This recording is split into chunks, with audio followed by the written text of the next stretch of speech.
Hi friends, welcome back to my channel Nirmala official. ఈరోజు అయితే నేను కాకరకాయ చట్నీ పెడుతున్నాను. కాకరకాయ చట్నీ పెట్టడానికి ఇంగ్రీడియంట్స్ ముందుగా కాకరకాయను కడిగి నీళ్ళలో కడిగి ఇట్లా పీసులు పీసులు కట్ చేసి పెట్టుకున్నాను. ఇక ఇంగ్రీడియంట్స్ వచ్చేసి ఏంటి అంటే జీలకర్ర, ఆవాలు, మెంతులు, ధనియాలు ఒక్కొక్క టీ స్పూన్ మాత్రమే 4 టీ స్పూన్స్ ఇలా వేసుకొని ఇవైతే వేయించుకొని పెట్టుకున్నాను ఫ్రెండ్స్. పొడి కొట్టాలి. ఇంకా ఇది వచ్చేసి వెల్లుల్లిగడ్డ, మీకు తెలుసు కదా ఫ్రెండ్స్, ఒక వెల్లుల్లిగడ్డ అయితే కావాలి. ఇది వచ్చేసి సాల్ట్ మనకు అవసరం ఉన్నంత వేసుకోవాలి. ఇది వచ్చేసి కారం మనకు అవసరం ఉన్నంత వేసుకోవాలి. ఇది వచ్చేసి మాత్రము చింతపండు, ఇది కూడా మనకు అవసరం ఉన్నంతనే అవసరం ఉన్నంత కాదు కానీ ఒక వెల్లుల్లిగడ్డ అంతా వేసుకోవాలి ఫ్రెండ్స్. ఇది వచ్చేసి పసుపు ఫ్రెండ్స్. పసుపు మనకు కొంచెం ఒక ఈ చిన్న స్పూన్ ఉంది కదా, ఈ స్పూన్ది మాత్రమే వేసుకోవాలి. ఇవి వచ్చేసి పల్లీలు ఫ్రెండ్స్, కొన్ని పల్లీలు వేసుకోవాలి.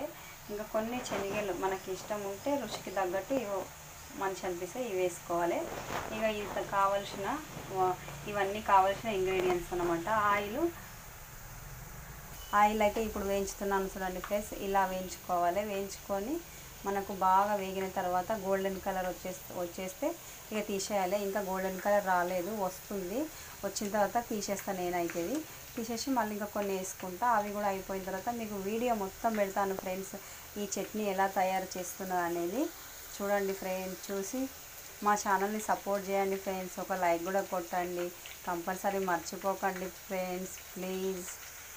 ఇప్పుడు నీళ్ళు వేడి పెట్టుకుంటున్నాను. ఆ చింతపండు నీళ్ళు పోసుకోవాలి. ఇక చింతపండులో అయితే వేడి వాటర్ పోసాను ఫ్రెండ్స్. ఇలా అయ్యాయి చూడండి. చింతపండు అయితే ఇది మిక్సీకి వేయాలి.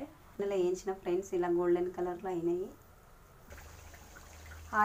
చూడండి ఫ్రెండ్స్, ఇప్పుడైతే మళ్ళీ పోపు పెట్టాను. పోపులో ఏమేమి వేసానంటే జీలకర్ర వేసాను, ఆవాలు వేసాను. ఇంకా జీలకర్ర, ఆవాలు ఇవి వచ్చేసి ఇక మీకు తెలిసిందే కదా ఫ్రెండ్స్. ఇట్లా అయితే చేయాలి. ప్రాసెస్ అయితే ఇలా ఉంటుంది. ఇక కరివేపాకు వేసేసాను. దాంట్లోనే కొంచెం అంతా ఫ్లేవర్ రావడానికి పసుపు వేసాను ఫ్రెండ్స్. ఇక చింతపండు కూడా ఇందులోనే వేసాను. ఇలా వేసి బాగా కలపాలి. ఇదైతే నూనె మొత్తం పైకి రావాలి ఫ్రెండ్స్. దీంట్లో పల్లీలు కూడా వేసాను ఫ్రెండ్స్. చూడండి, ఇంకా చాలా బాగా రెడీ అవుతుంది. స్మెల్ అయితే చాలా వస్తుంది. ఇలానే రెడీ చేసుకోవాలి ఫ్రెండ్స్. ఈ కాకరకాయ కారంకి అయితే ఈ టీ కప్పు తోటి అయితే కారం పొడి వేస్తున్నాను. పసుపు కూడా దీంట్లో సగం వేసేయాలి. ఇప్పుడు చూపిస్తాను. ఉప్పు కూడా ఇక దీంట్లో సగం వేసేస్తున్నాను. ఇప్పుడు కొంచెం అంతా పసుపు వేసేయాలి. ఇగో ఈ స్పూన్ పసుపు వేస్తున్నాను చూడండి ఫ్రెండ్స్. ఇక దంచిన వెల్లుల్లిపాయలు కూడా వేసిన. ఇక మళ్ళీ కలిపేటప్పుడు చూపిస్తాను ఫ్రెండ్స్. ఇక ఆయిల్ అయితే ఇలా పైకి తేలింది. ఇప్పుడు కొంచెం చిటికెడంతా బెల్లం కూడా వేసాను ఫ్రెండ్స్. ఇక ఇలా రెడీ అయింది తాలింపు. దాంట్లో వేసేసుకొని కలిపేసుకోవాలి అంతే. ఆవాలు, మెంతులు, జీలకర్ర పొడి అవన్నీ చెప్పాను కదా ఫ్రెండ్స్. ఇక అవి కూడా వేసేసుకొని ఇలా కలిపేస్తున్నాను. ఇక ఆ పోపు ఇంట్లో వేసేసుకుంటే అయిపోతుంది. అన్నీ ఇలా వేసుకున్నాను. ఇప్పుడైతే ఇక కలపాలి చూడండి ఫ్రెండ్స్. ఇక ఇలా కలుపుతూ ఉండాలి. ఇంకా కలిపినాక మొత్తం చూపిస్తా.